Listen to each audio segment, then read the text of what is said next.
எவனும் தேவையில்லை உனக்கு, எவளும் தேவையில்லை. அவன் வேணும், இவன் வேணும், வேண்டாம்.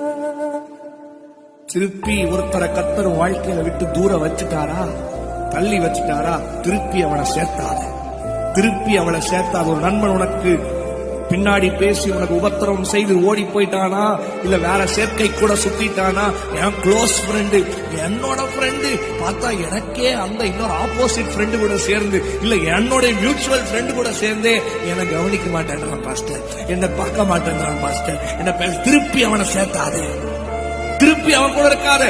ஒரு வாட்டி உனக்கு அவர்கள் தவறு செய்து உனக்கு துரோகம் செய்து விலகி விட்டார்களா, திருப்பி அவன் இல்லைன்னு அவங்களை சேர்த்தணும்னு சொல்லி தயவு செய்து மகளே, மகனே, தம்பி, தங்கச்சி நினைக்காத. போனது போனதாக இருக்கட்டும். கர்த்தர் உனக்கு புதிதான கிருபையை கொடுக்கிறார். அதுக்கு மேல என்ன வேணும்? உன்னோடு இருக்கிற திருப்பி அவங்களை சேர்த்தணும்னு மட்டும் நினைக்காத. கர்த்தர் அவங்க இல்லாம நல்லா தான் இருக்கிறீங்க, சமாதானம் தான் இருக்கிறீங்க, ஒன்னும் உங்களுக்கு ஆசீர்வாதம் குறைவில்லையே, ஒன்னும் நீ ஒண்ணு சோறு இல்லாம ரோட்ல தெரியலையே, நல்லா அது காட்டிலும் அவங்க இருந்த போது காட்டிலும் இப்போ நல்லா தானே இருக்கிற. So don't worry. உன் கிருபை உன்னை நடத்தி வந்தார்ல, சுமந்து வந்தார்ல, அவர் உனக்கு நல்லவராக இருக்கிறார், உனக்கு நன்மை செய்வார். தைரியமா இரு. கையை